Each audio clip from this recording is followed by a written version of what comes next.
Pohon-pohon tua di Jakarta kini berubah menjadi ancaman mematikan di tengah badai cuaca ekstrim. Sejumlah korban bahkan tewas tertimpa pohon dan sejumlah mobil ringsek dan rasa aman pun runtuh. Lalu bagaimana pohon-pohon tua ini dibiarkan berdiri tanpa perawatan? Fakta-fakta selengkapnya dalam Garis Batas, pohon tumbang Jakarta merenggut nyawa.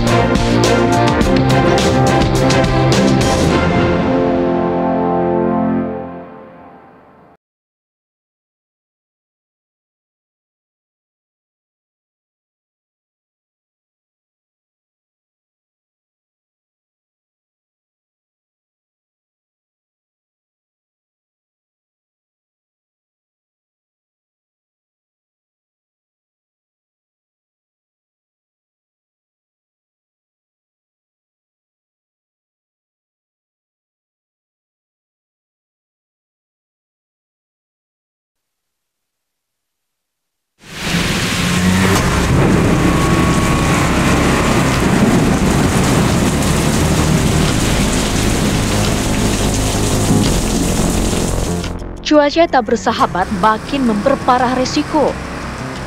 Angin kencang semakin liar, hujan deras tak kenal ampun menyapu kota. Pohon yang sejatinya menjadi peneduh kini jadi sumber was-was di setiap langkah warga.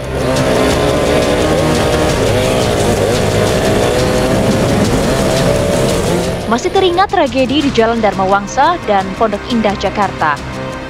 Batang pohon besar tumbang menimpa sejumlah mobil yang berteduh, merenggut 2 nyawa dan merusak sejumlah kendaraan.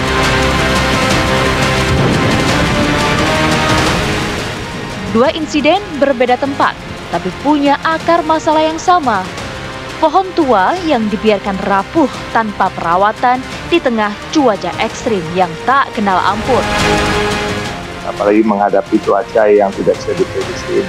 Karena artinya ini belum pernah terjadi di tahun sebelumnya. Saya memberikan contoh misalnya penebangan dan pemangkasan pohon tahun ini itu sudah dilakukan ke 60.000 pohon lebih, yang itu adalah 2 kali lipat daripada yang dilakukan di tahun 2024. Namun walaupun sudah 2 kali lipat kita melakukan pemangkasan pohon dan tanaman yang kita anggap rawan, tahun ini kejadian pohon tumbangnya itu juga lebih banyak, jauh lebih banyak dari tahun lalu. Jadi artinya memang cuacanya memang berbeda antara tahun lalu dan tahun ini, dan itu adalah tantangan tersendiri. Tapi Pemprov DKI insya Allah siap untuk bisa memberikan pelayanan terbaik untuk warganya, termasuk tadi menjaga kenyamanan dan keamanan warga.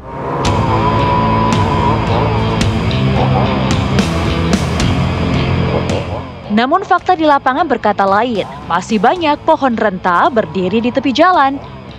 Setiap hembusan angin kencang pun menyebabkan warga hanya bisa berdoa agar tak jadi korban berikutnya. Di bencana nomor 2 itu di Jakarta itu yang paling banyak adalah pohon tumbang ya, setelah kebakaran. Oleh karena itu kita berkoordinasi terus dengan kawan-kawan di Stamhut ya. Mereka juga minggu-minggu ini sudah melakukan asesmen ya terhadap pohon-pohon yang tinggi-tinggi dan tua-tua ya, dicek lagi batangnya, akarnya gitu, apa yang harus mereka lakukan, apakah mereka memerlukan penopingan atau memang harus ditebang ya. Perkara menebang pohon itu bukan hal yang bisa langsung dilakukan begitu saja ya, ini harus dilihat dulu diameter pohonnya, umur pohonnya, ketinggian pohonnya, jenis pohonnya apa gitu, dan itu wewenangnya ada di Stamhut. Kewaspadaan bukan pilihan, namun suatu keharusan. Pasalnya, BMKG mencatat cuaca ekstrim ini masih akan menghantam wilayah Jabodetabek dan beberapa kota besar sepanjang bulan November. Kejadian angin kencang dan hujan lebat tercatat terjadi sepanjang tahun terkait dengan perbedaan periode musim hujan di wilayah Indonesia. dengan frekuensi kejadian tertinggi selama periode musim hujan, yaitu pada awal dan di akhir tahun. Kemudian dalam beberapa hari ke depan, terutama untuk 3 hari ke depan, BMKG masih memprediksikan wilayah Jabodetabek masih terdapat potensi hujan dengan intensitas sedang hingga lebat, yang hujan tersebut disertai dengan kilat atau petir dan angin kencang dan umumnya berdurasi singkat. Hujan yang terjadi dapat diperkirakan terjadi pada periode siang hingga malam hari. Karena itu, BMKG menghimbau kepada masyarakat dan pemerintah untuk tetap waspada.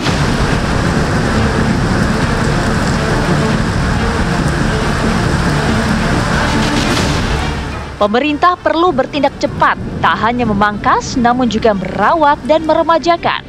Masyarakat pun diminta hindari berteduh di bawah pohon saat hujan deras dan angin menderu. Jadi, saya menghimbau kepada masyarakat apabila hujan angin terjadi di Bogor, apalagi dengan curah hujan yang cukup deras, silahkan berteduh ya, mencari tempat perlindungan dulu. Jangan berada di bawah pohon atau di jalanan, karena Bogor kan relatif hampir semua jalanan protokol ini ada pohon besarnya. Nah, sebagian besar memang pohon-pohon ini sudah kita lakukan semacam pengecekan dan dari 247 pohon, 53 diantaranya sudah ditangani.